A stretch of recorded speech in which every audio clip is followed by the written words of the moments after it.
해라라고 제가 얘기를 하셨는데 아내의 생각은 알아도 못하거든요. 네, 스포츠에 빠지고 마음속 이야기에 빠지는 시간. 안녕하세요, 스치다의 정인영입니다. 안녕하세요, 스치다의 서지혜입니다. 네, 여러분, 드디어 여러분께 이렇게 인사를 드릴 수가 있게 됐습니다. 제가 2015년 KBSN에 재직 중일 당시부터 주변 사람들에게 누누 이야기하고 다녔던 스포츠판의 힐링 캠프를 만들고야 말겠다, 스포츠 선수들과 심리학적 이야기를 나누고 말겠다라고 이야기를 했었던 바로 그 컨텐츠를 TV가 아닌 유튜브를 통해서 여러분과 이렇게 이야기를 나눌 수가 있게 됐습니다. 선생님께 감사드립니다. 저도 감사드립니다. 네, 전문적인 이야기를 저 혼자 하는 게 아니라 이렇게 제 옆에 계신 서지혜 씨와 함께 나눠보는 시간을 가져보고자 합니다. 스포츠판 힐링 캠프라는 단어를 통해서 여러분께서 어느 정도는 예상을 하셨겠지만 저희 스치다에서는 여러분께 친숙한 스포츠 스타분들을 모셔서 여러 가지 이야기를 나눠보려고 하는 채널 맞긴 맞습니다. 하지만 거기서 멈추면 다른 방송이나 채널들과의 큰 차이가 없잖아요. 네, 그래서 저희 스치다에서는 눈으로 보이는 이야기만 나누는 것이 아니라 선수들의 마음속으로 들어가서 선수들이 겪을 수 있는 여러 가지 심리적인 어려움에 대한 이야기를 좀 나눠보고자 합니다. 네, 그래서 선수들이 겪고 있는 여러 가지 심리적 어려움을 심리학적 용어로 알기 쉽게 설명드리려고 하고요. 그리고 이론적인 내용들 여러 가지로 설명을 드리려고 합니다. 또 비슷한 사례를 소개하거나 어려움을 극복하는 방법들에 대해서 여러분들께 제시해드리도록 하겠습니다. 네, 지금 서지혜 카메라 앞에서 얘기하는 게 처음이어가지고 이 머릿속에 있는 내용을 굉장히 자연스럽게 전달하는 것은 아직은 조금 어려움이 있지만 뚝딱뚝딱 거리면서 지금 흑역사를 쓰고 있죠. 원래 별명이 서봇이어가지고 약간 로봇처럼 좀 뚝딱거릴 수 있지만 방송을 거듭할수록 좀 나아지는 모습도 기대를 많이 해주시기 바랍니다. 여기서 끝이 아니라 선수들을 모신 만큼 여러 가지를 또 배워봐야 하지 않겠습니까? 그래서 선수들께 직접 배워보는 시간, 이 종목별 용어 정리까지 한 번에 해드릴 예정이니까요. 하나도 놓치지 말고 모두 시청해 주시기를 부탁드리겠습니다. 오늘 첫 손님으로는 KBL의 간판 스타, 경기를 조율하는 마법사 이대성 선수를 모셨습니다. 안녕하세요. 안녕하세요. 네, 안녕하세요. 대구 한국가스공사에서 활약하고 있는 이대성입니다. 반갑습니다.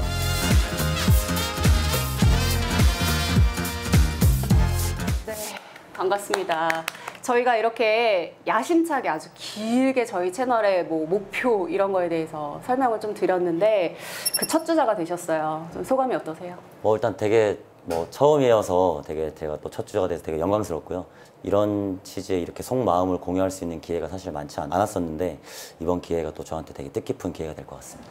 네. 그래서 저희가 한달음에 이대성 선수를 만나 뵙기 위해서 여기 대구까지 내려왔습니다. 네, 감사합니다. 와보니까 보통 거리가 아니에요. 네. 대구로 지금 오신 지가 어느 정도 되셨어요? 저는 한 3개월 정도 된 것 같아요.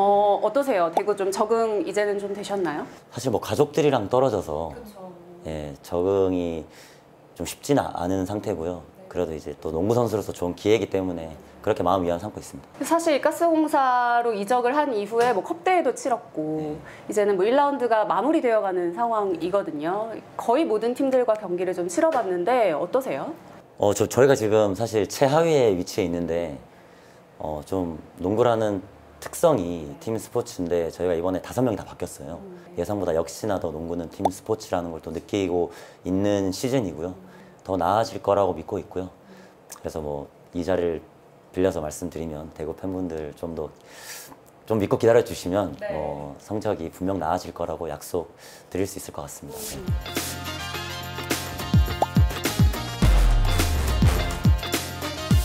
모든 분들이 알고 계시듯이 열정의 아이콘, 근면 성실의 아이콘 이렇게 좀 많이 알려져 있는 것 같아요. 근데 그런 평가들에 대해서 본인은 어느 정도 동의를 하시나요? 일단 되게 감사한 수식어라고 생각하고요. 사실 제가 은퇴할 때까지 목표가 그런 열정, 더 나아지고 성장하고 이게 제 지금 목표로 삼고 있는 거여서 지금까지는 그런 면을 보면 잘 가고 있는 것 같다는 생각도 들고 그렇습니다. 그래서 저는 진짜 궁금한 게 어렸을 때부터 이렇게 시간표를 만들어서 잘 지키는 성격이었다든가 이렇게 항상 근면하게 생활을 해왔다든가 그런 편이셨어요? 아니면 운동을 하면서? 아니에요. 전혀 그런 편은 아니었고 사실 저도 어찌 보면은 지금 제 나이가 사실 프로에서 베테랑에 속하는 나이고 근데 제가 제 인생에서 가장 열심히 살고 있는 또 시기거든요.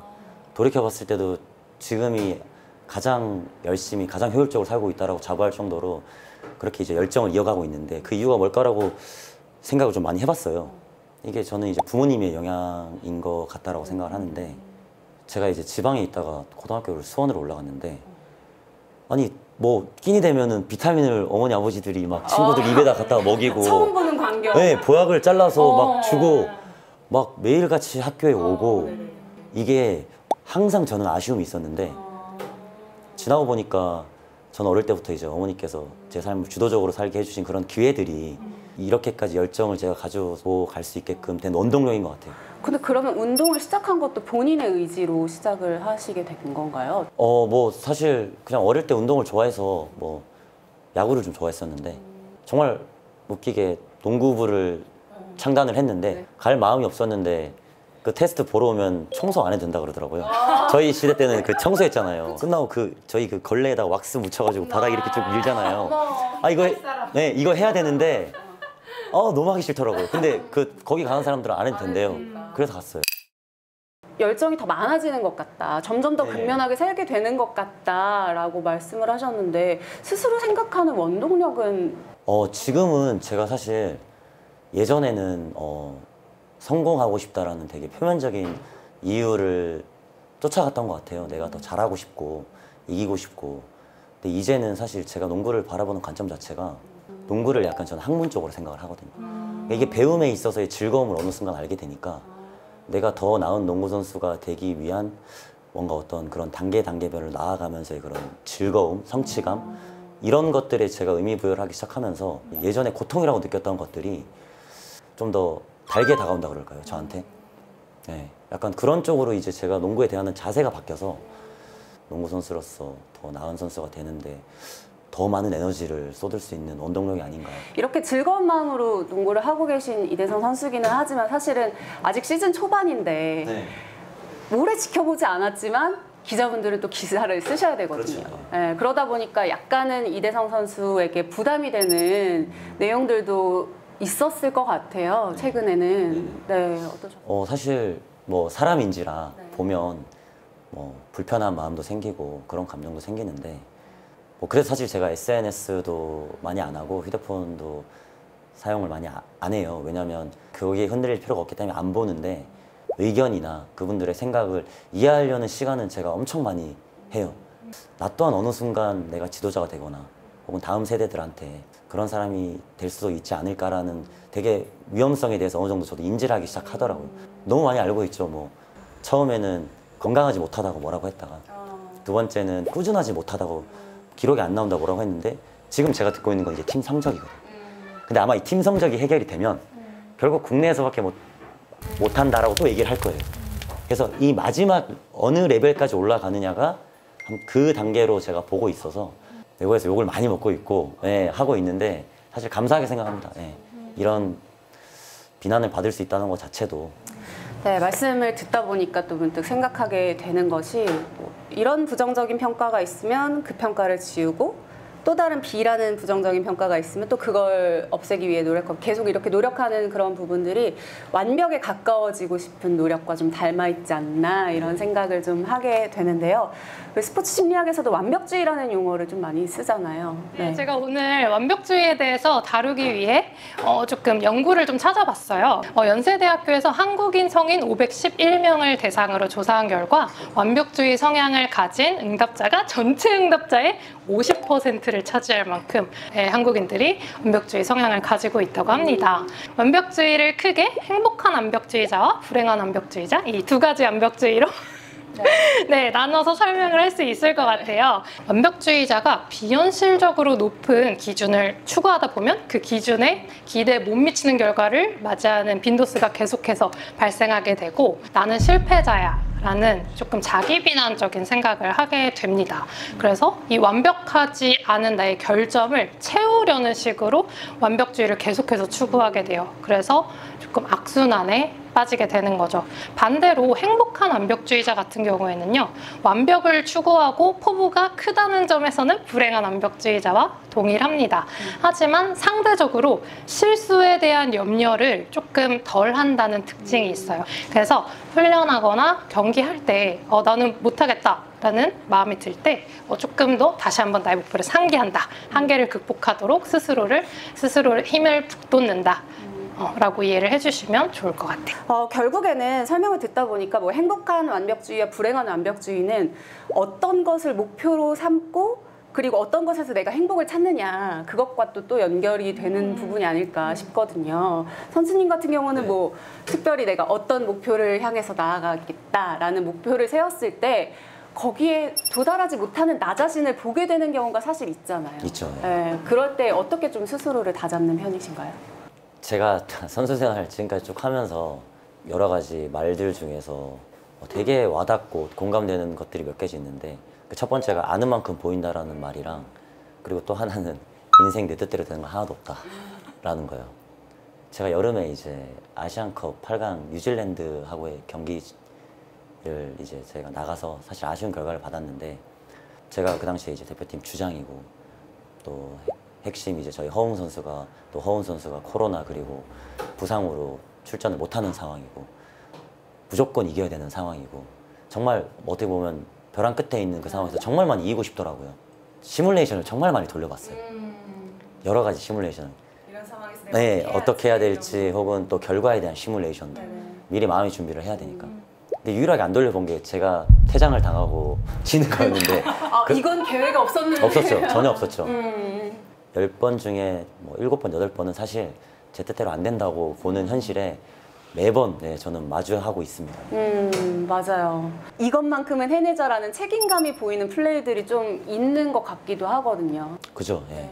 어쨌든 제가 할 수 있는 선에서의 최선을 다하는 건 기본이고 그렇게 해서 마음을 좀 바꾼 게 좀 더 큰 단계에 대한 목표로 좀 다가가는 쪽으로 제가 바꾼 것 같아요.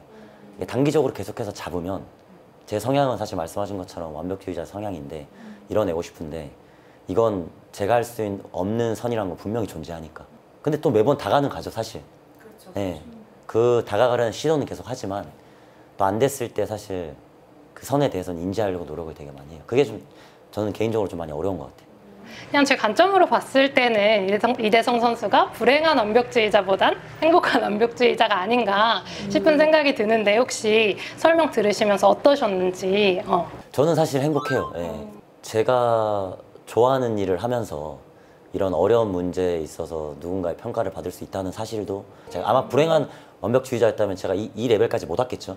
분명 더 일이라고 느꼈을 테고 제가 이거를 제가 좋아하는 이 농구라는 스포츠를 제가 지금 생각하는 것처럼 아마 못 대했을 것 같아요. 근데 말씀하신 걸 딱 들으니까 좀 이유에 대해서 좀 이해가 좀 되네요. 근데 지금 이렇게 약간 듣다 보면 어느 정도 약간 초월한 사람의 이야기처럼 이렇게 느껴지기도 하지만 2단계까지 가기 위해서 얼마나 부단히 본인과 이렇게 싸움을 하고 뭐 상대를 이해하려고 노력하고 뭐 이런 시간들을 보냈을까 하는 생각도 또 같이 하게 됩니다. 네, 그렇습니다.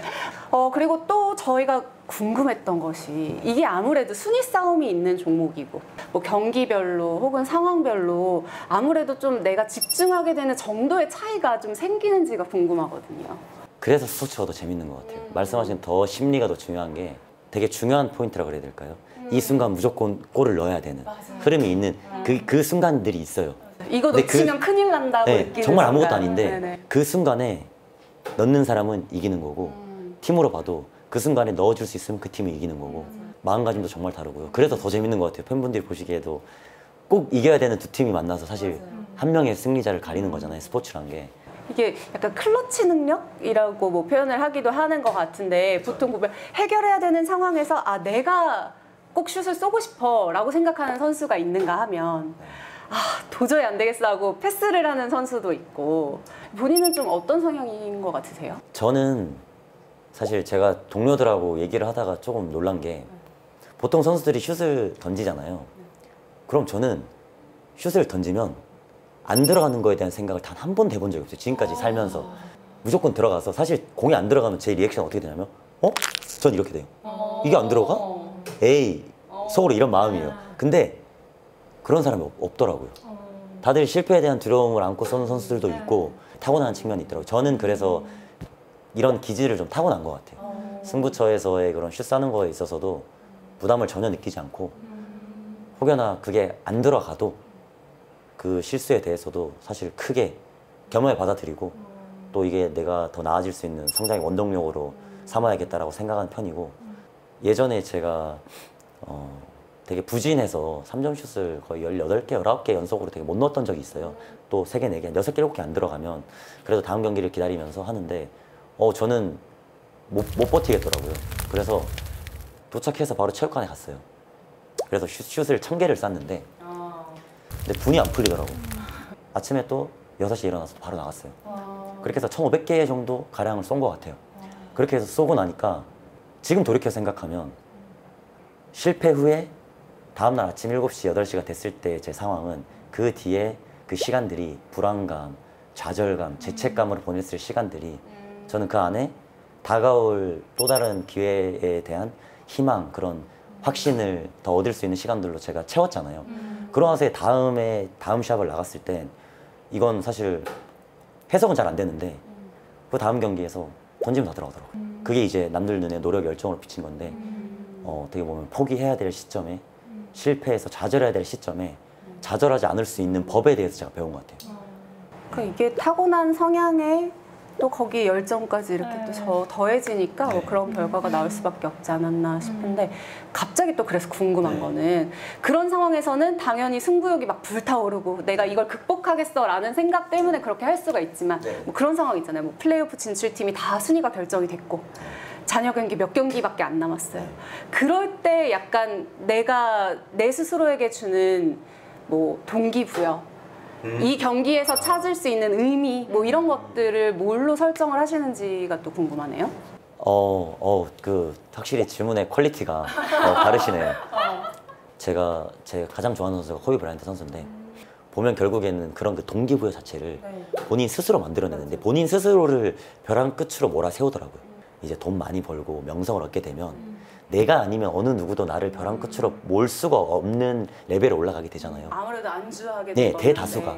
저희도 사실 프로 선수고 높은 연봉을 받고 있고 또 사회적으로서 사람들이 사랑받는 위치에 있기 때문에 이거를 타인에 의해서 할 수 있는 건 한계가 있거든요. 예를 들어서 이런 거죠. 그 코비 브라이언트가 내년 시즌에 나는 중거리 슛을 더 잘 쏘고 싶어 라고 하면 다른 선수들은 기본적으로 중거리 슛을 어떻게 연습해야 될까 이런 쪽으로 다가갔다면 코비 브라이언트는 새벽 4시에 그냥 일어나는 거예요. 정말 어렵거든요. 저도 처음에 이해가 안 됐어요. 왜 4시에 일어나는지. 나는 안 해도 될 수 있는 이유가 수천 가지가 생기는데 이걸 내가 어떤 목표로 해서 지킬 수 있다라는 이 대하는 자세 자체가 내가 이런 장애물, 이런 문제를 해결할 수 있는 거랑 일맥상통하다고 생각하거든요. 그래서 말씀하신 것처럼 그런 동기 같은 것들은 없었을 때 저는 계속해서 만들어요. 제 스스로가.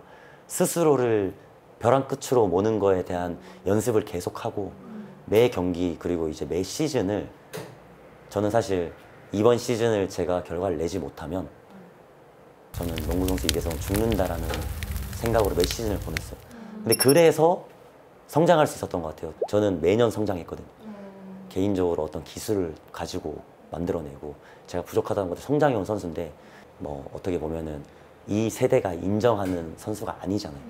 세대의 그런 표준을 만들어 놓은 그게 아닌 어떻게 보면 다른 길을 걸어와서 외나무 다리 타고 있는 사람이기 때문에 나는 결과를 못 만들어내면 올해만 끝나더라도 모든 걸 잃을 수 있다, 죽을 수 있다라는 마음가짐으로 매 시즌을 치렀어요. 그러니까 나아지더라고요. 그래서 거기에 있어서 제가 제일 포커스를 맞추고 있는 부분이에요. 그래서 질문이 정말 제 마음속에 있는 걸 착 끌어내게 해주신 질문이네. 네. 제가 얼마 전에 그 인터뷰 하신 내용 중에 봤던 시즌 끝나고 보시죠 라고 했던 그 자신감 있는 말이 왜 나왔는지 이 말씀을 들으니까 그거 보셨나요? 알 수 있을 것 네. 같아요. 그런 생각이 듭니다. 사실은 뭐 저희가 찾아본 인터뷰나 뭐 예전에 하셨던 말씀이나 뭐 이런 거를 보면 약간은 은퇴 후의 진로에 대한 생각도 하시는 것 같아서 어떤 계획을 갖고 계신지 궁금해요. 농구를 사실 10살 때 시작해서 지금 23년 가까이 하고 있는데 40살, 30대 후반까지 하겠죠. 그럼 30년에 가까운 시간을 농구를 하는 걸 텐데 지금의 제 마음 같아서는 다른 일을 한번 해보고 싶어요. 네. 완전히 다른 일이요. 지금 제 목표가 사실 코비 브라이언트가 은퇴를 했을 때 보통 은퇴사를 하게 되면 구구절절 막 얘기를 하고 눈물을 흘리고 하지만 코비 브라이언트는 되게 짧게 임팩트 있게 감사하다는 말을 하고 그리고 뭐 What can I say? 맘바 아웃 이렇게 얘기가 끝났어요. 근데 그렇게 얘기할 수 있었다는 거는 사실 본인의 그 농구 인생에 대한 후회가 없어야만 그렇게 할 수 있는 거거든요. 그래서 저는 사실 농구 인생을 마지막 했을 때 제가 어떻게 말할 수 있는 기회가 있다면 그냥 대시 아웃하고 갈 수 있을 정도의 모든 걸 쏟고 싶어요. 제가 갈 수 있는 최선을 경험하고 싶고 갈 수 있는 최고점으로 말씀하신 완벽에 가까운 농구 선수로서의 그런 목표를 향해서 달려가서 마지막에 제가 갈 수 있는 선은 여기까지였고 제 여정을 여기까지 대시 아웃하고 딱 끝내고 마음 같아서는 또 새로운 분야에서 또 새롭게 어떤 걸 도전하면서 제가 농구를 대하면서 느꼈던 그런 에너지 그런 감사한 이 여행을 통해서 느꼈던 감정들을 사실 뭐 축구에도 지도자로 가는 분들이 계시지만 박지성 선수 같이 행정을 하시는 분도 있잖아요. 최소한 농구를 하더라도 현장이 아닌 뭔가 행정을 하고 싶은 마음이 더 있고 아니면 기회가 되면 정말 아예 다른 분야 를 하고 싶은 마음이 있습니다. 예. 어떤 분야가 될지는 모르겠지만 농구로는 나는 할 만큼 다 했으니 이제 하산하겠다라는 생각을 스스로 할 수 있을 정도까지 하고 싶다. 네, 이런 말씀이신 걸로 좀 해석을 할 수 있을 것 같아요. 근데 보니까 지금은 그렇게 말씀을 하시지만 저희가 2019년 인터뷰를 찾아보았을 때 내가 아이를 낳게 된다면 네, NBA를 가기 위한 모든 준비와 모든 조력을 하려고 한다. 좀 네. 쪼렙이었던 것 같아요. 그때는 제가 좀 이 시간이 쪼렙이었어요. 꼭 필요했던 것 같아요. 해명을 하실 시간도 꼭 필요했고 그리고 의도와 다르게 딸이 나왔다. 의도와 다르게라고 표현하기 좀 그렇지만 네. 지금 눈에 넣어도 아프지 않은 딸이 나왔지만 근데 그때는 어떤 생각으로 그런 이야기를 하시게 되었는지 사실 이게 그 선에 대해서 이제는 확실하게 인지를 한 것 같아요. 손흥민 선수도 손흥민 아버지가 손흥민 친형이 있잖아요. 같이 대입했는데 친형은 안 됐잖아요. 사실 뭐 한다고 되는 선이 아니에요. 이거는 네, 그거 봤어요. 그 아버님을 롤모델로 삼아 네 그렇게 생각했었죠. 나의 아이를 깜짝 놀랐습니다. 나의 내가 가진 생각, 내가 가진 경험, 노하우 물론 이제 이런 것들이 전반적으로 제가 다음 세대에 뭐 영감을 주고 싶다라는 큰 목표도 있어요. 근데 이제 뭔가 그거조차도 제가 쪼렙이었다고 생각하는 게 내가 가진 생각에 대한 어떻게 보면 신념, 확신, 감히 가져서 안 되는 확신을 가져서 예, 되게 쪼렙의 마인드를 했던 것 같고요. 사실 그런 기질을 타고났고 제 딸이 그렇게 될 운명이고 그런 기질이라면 제가 뭐 안 시켜도 그런 기회에 스스로 노출이 될 거고 제가 도와줄 수 있냐 없냐의 그런 문제지 이걸 제가 어떻게 세팅을 해서 누군가의 삶을 좌지우지할 수 있는 선은 아니라는 거를 뭐 3년이 지났지만 네. 깨달았습니다. 자식이 부모 마음대로 가주지 않는다는 네. 현실을 왜냐면 제가 그랬으니까. 네, 깨닫고 네. 제가 22살 때 중앙대학교를 나오고 중앙대학교에서 경기를 못 뛰어서 나왔어요. 그래서 제가 어머니한테 미국에 있는 대학교를 가겠다고 그랬어요. 농구부로. 사실 저희 딸이 저한테 그렇게 얘기를 한다 그러면 저는 절대 아무도 가지 않은 길, 모르는 길 그걸 가라고 얘기 안 했을 거예요. 근데 지금의 제가 이대성의 농구선수 이대성, 사람들이 알게 된 이대성은 그때의 그 선택에서 제가 미국을 갔기 때문에 만들어졌거든요. 저희가 그 인터뷰를 찾아보면서 이걸 아내분은 알고 계셨을까? 그 2019년에 내가 아들을 낳으면 저는 NBA를 보내겠다는 얘기를 했을 때 아내분과 협의가 된 내용이었을까? 제가 세상을 사는 방식이요. 네.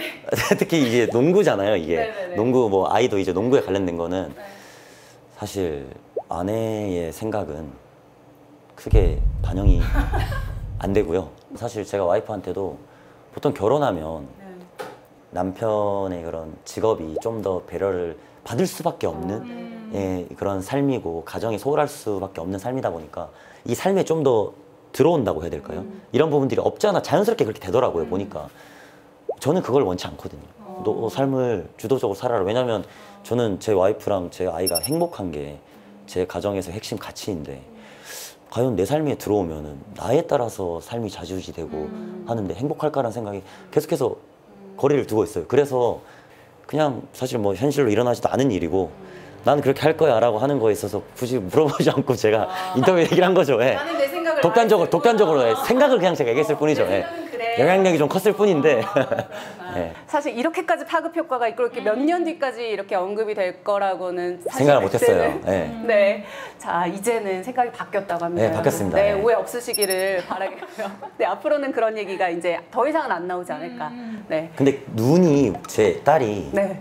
저는 운동선수를 하면 크게 될 것 같아요. 갑자기요? 여기서 어떤 눈이 저예요. 어떤 종목? 어떤 종목이든지 간에. 뭐가 네, 됐든. 뭘 하든. 사실 저는 그렇게 생각하거든요.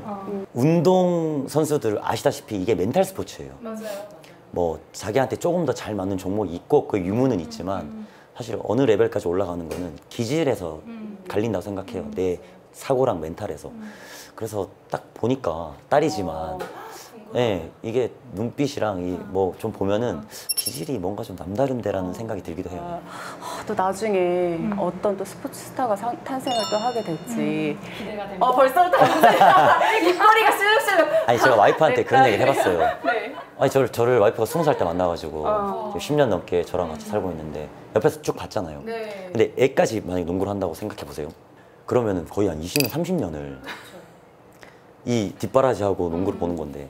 근데 그걸 한 게 이제 허재 감독님 와이프분 그분들이 이제 허재 감독님 웅이 훈이까지 하신 거잖아요.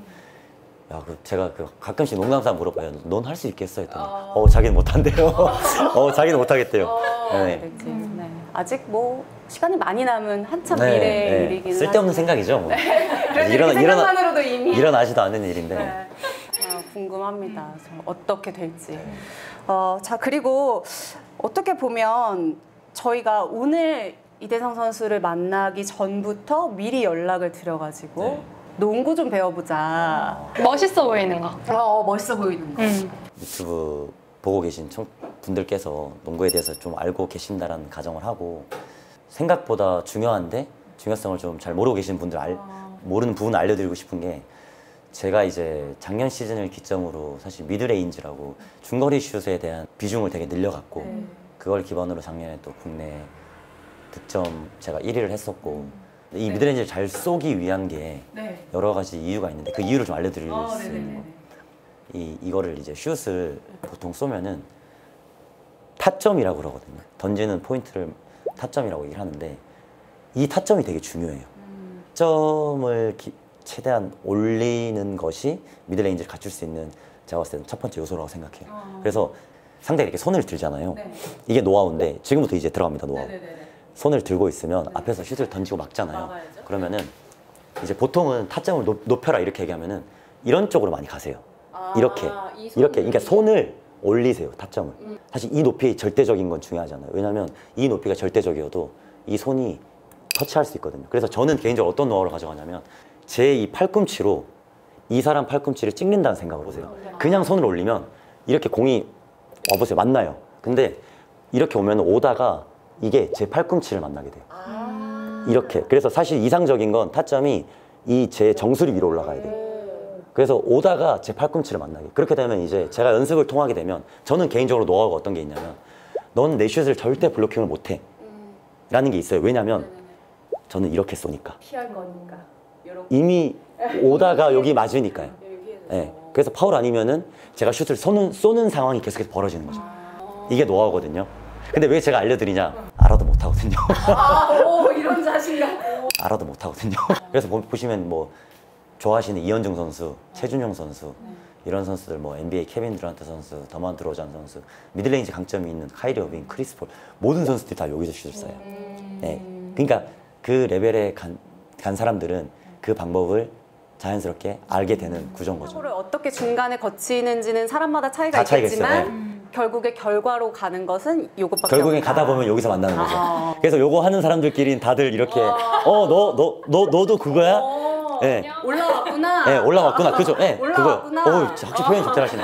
올라왔구나인데, 올라왔는데, 넌 10개 중에 4개 넣는구나. 넌 10개 중에 3개 넣는구나에 따라서 선수 그레이드가 또 나뉘는 거죠. 그러니까 레벨이 계속 위에가 계속 있어요. 그래서 이거 꿀팁인데 알아도 못하거든요. 네, 오늘 이대성 선수가 귀한 시간 내주신 것도 물론이지만 이렇게 아무도 몰랐던 꿀팁도 또 알려주시고 거기에다 또 한 가지 더 저희 구독자분들을 위해서 이 농구공을 또 직접 준비를 해주셨어요. 여기에 사인을 해서 저희가 언제 그게 될지는 모르겠지만 구독자가 1000명이 되는 그 순간 네, 추첨을 통해 네, 구독자 여러분께 이 공을 보내드리는 네, 그런 또 소중한 기회도 가져보고자 합니다. 그래서 오늘 여기에 직접 또 사인을 해주실 거거든요. 네, 구독자가 빨리 늘어나서 이 공을 가져가고 싶으시다면 저희 채널 구독, 좋아요, 알림 설정 또 많이 또 해주시기를 바라겠습니다. 네, 오늘 이대성 선수 정말 귀한 시간 내주셔서 제가 감사합니다. 감사드리고요. 어때요? 저희 좀 잘 될 것 같나요? 잘 될 것 같아요. 네. 좋아. 정말. 진짜 그 속에 있는 이야기를 또 할 수 있는 기회고 또 하려고 마음 먹고 와도 사실 질문의 퀄리티가 나오지 않으면은 이게 안 끄집어내지거든요. 근데 또 쏙쏙 끄집어내 주셔가지고 네, 제가 생각한 것보다 훨씬 더 제 내면 깊숙이로 들어갔던 것 같습니다. 네, 제 느낌에. 좋아요. 만약 다른 선수가 출연한다 하면 이렇게 적극적으로 추천하시를. 네, 저는 네, CG도 너무 좋고. 추천하시고 싶은 선수가 있으시다면 지금 언급 가능하신지. 좋은 치즈고 사실 해서 뭐 저랑 뭐 친한 선수들이 사실 뭐 허웅 선수도 있고 라거나 선수, 최준용 선수 이렇게 있는데 슬쩍 기회가 되면 이렇게 이런 채널이 있더라. 네, 이런 얘기를 또 해주실지. 사실 뭐 그 원하시면 있더라가 아니라 뭐 해라라고 제가 얘기를 하겠습니다. 예. 허웅 선수, 라거나 선수, 최준용 선수 해라. 네, 오늘 첫 시간이 아주 또 뜻깊었던 것 같아요. 네, 너무 따뜻했고요. 네. 따뜻했습니다. 네, 오늘 서지혜 씨가 첫 시간이라 굉장히 뚝딱거리기는 했지만 지금 대구로 내려오면서 가장 많이 연습하고 가장 많이 시뮬레이션을 돌려봤던 바로 그 시간 클로징 멘트를 저희가 야심차게 또 준비를 해봤는데 이번엔 좀 뚝딱거리지 않고 잘하실 자신. 저 한 10번 정도 했잖아요. 오늘. 네, 저희는 다음 시간에 다시 찾아뵐 걸 약속드리면서 여기에서 인사를 드리도록 하겠습니다. 네, 저희에게 취하셨다면 좋아요 꾹. 저희에게 취하셨다면 좋아요 꾹. 저희에게 취하셨다면 좋아요 꾹. 네, 저희와 함께 다음에도 취하고 싶으시다면 구독과 알림 설정까지 많이 눌러주시기 바랍니다. 네, 스포츠에 푹 빠져보는 시간. 스포츠에 취하다. 하나, 둘, 셋. 스치다!